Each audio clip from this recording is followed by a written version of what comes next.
can do nothing. Only you can do everything you want. So protect them. It was my last prayer in the service to ask God to protect them. The Interfaith Immigration Coalition, a national interreligious organization, has called on the government to keep welcoming immigrants in line with religious teachings.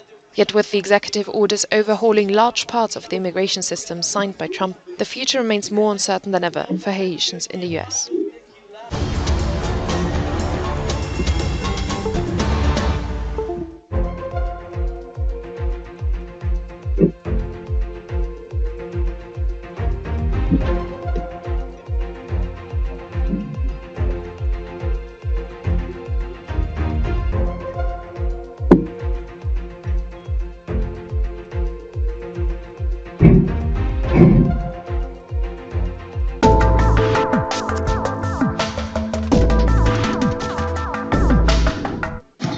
Cameroonian group Jazzstellation captivated audiences at the 10th edition of the Journée Musicale de Carthage underway in Tunis.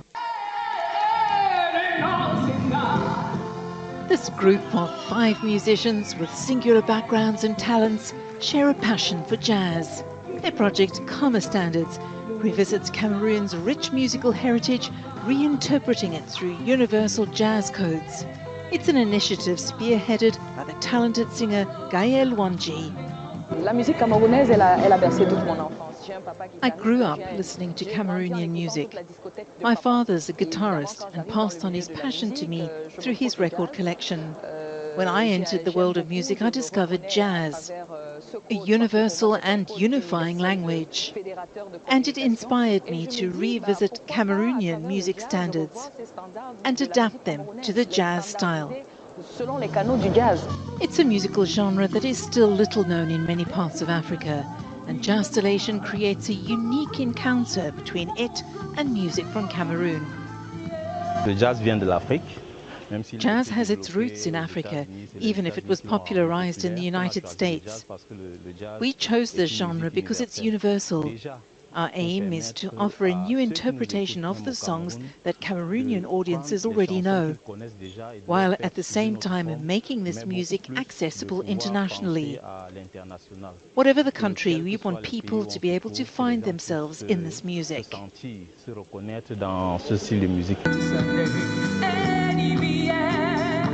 The group's compositions, performed in several Cameroonian languages, including Douala, Iwando and Bamileko, won over a largely young Tunisian audience.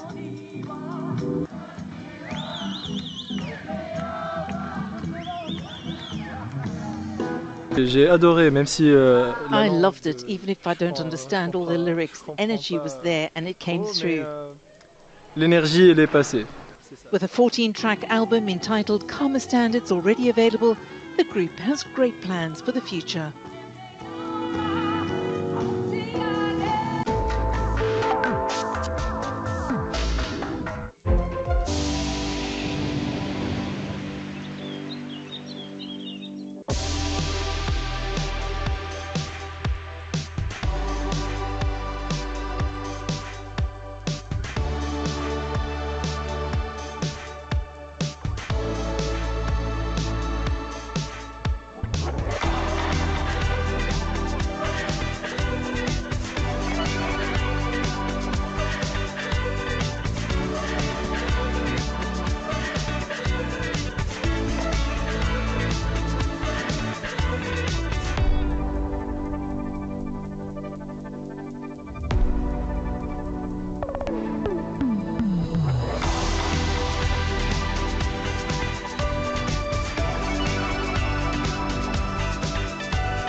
Get all the international and African news on africanews.com.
Thousands of residents, young people from civil society organisations, grassroots movements and other pressure groups flooded the main street of Bukavu this Monday morning to denounce the complicity and silence of the international community, despite the worsening situation faced by the populations in the east of the country.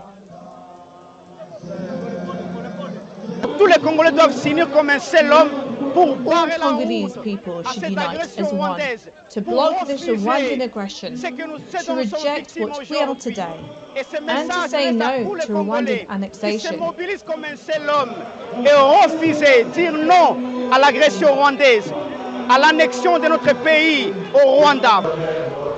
Determined to make their voices heard, these men and women took to the streets to denounce the alarming advance of the M23 rebels, who are heading towards South Kivu via the border town of Minova, which fell into rebel hands last week.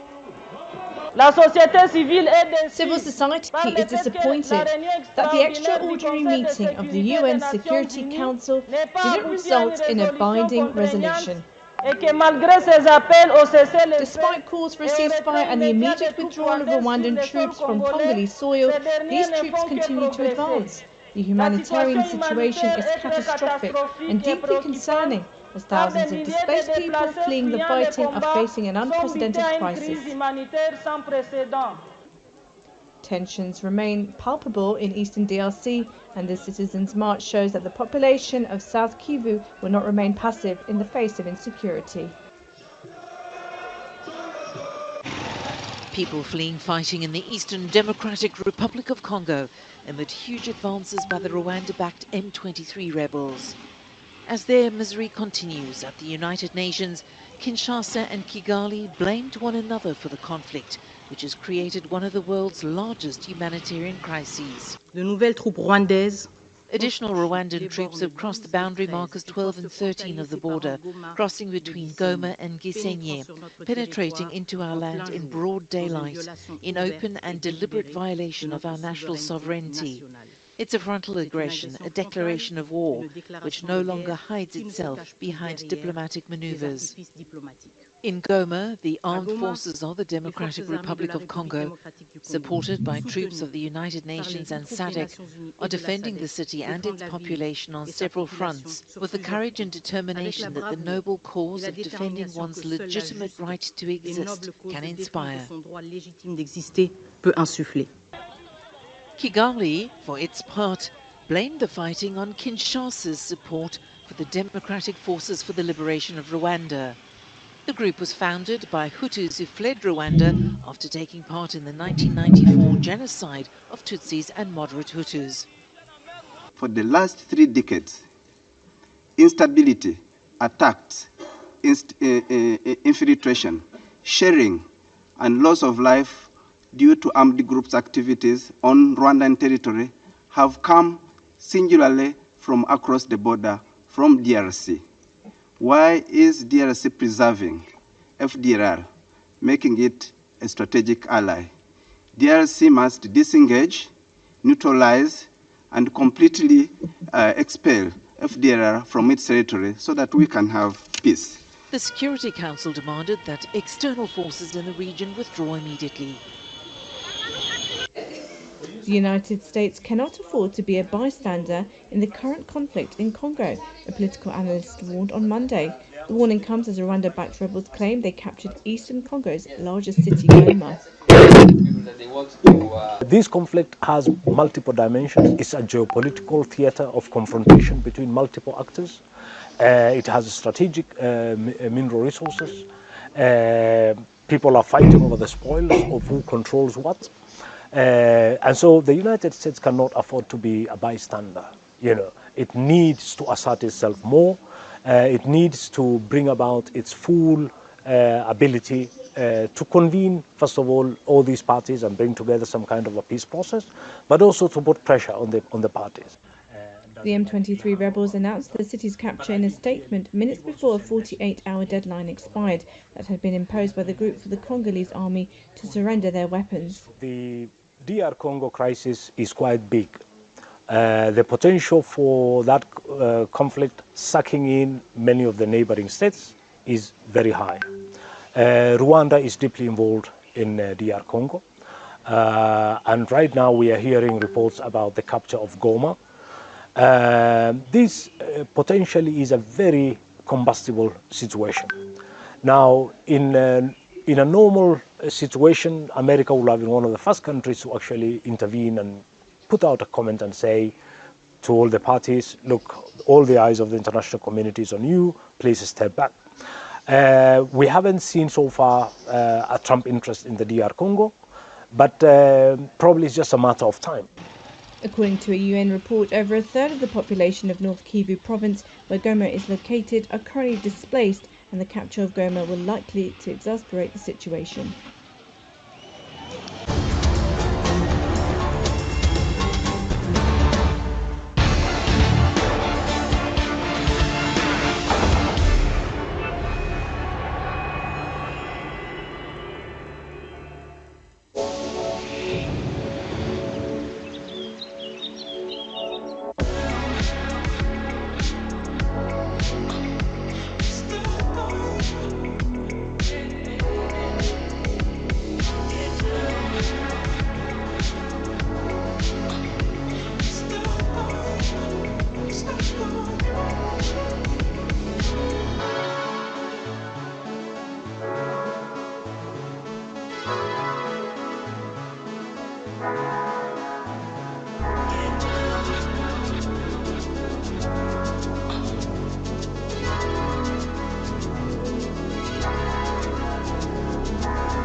Tens of thousands of displaced Palestinians have begun to return home to northern Gaza on Monday, in accordance with the terms of a fragile ceasefire agreement between Israel and Hamas. The area has been heavily destroyed by Israeli bombardments, yet huge crowds were flooding back towards their hometowns from 7 a.m. onwards. It is the first time that Palestinians are allowed to return to their homes in northern Gaza since the beginning of the 15-month war. Israel opened the corridor to the Gaza Strip 48 hours later than initially planned. This was due to a reported dispute with Hamas over the release order of Israeli hostages. At the same time, Lebanese residents who tried to enter their villages in southern Lebanon, where Israeli troops remain, saw the Israeli military open fire on them. According to the Lebanese Health Ministry, 2 people were killed and 17 others were wounded. Foreign ministers from the alliance of Sahel states have met to discuss formalities associated with their exit from the regional bloc ECOWAS. Niger, Burkina Faso and Mali are officially due to withdraw from the grouping of West African states on Tuesday. At the gathering in Ouagadougou, they agreed to favour a global approach to negotiations and relations with ECOWAS within the framework of the alliance. The 3 countries announced their plans to leave the bloc a few months after formalizing their own grouping, known by its French acronym AES. Ministers said discussions must take into account the existence of the alliance as a united actor to be able to hold talks with ECOWAS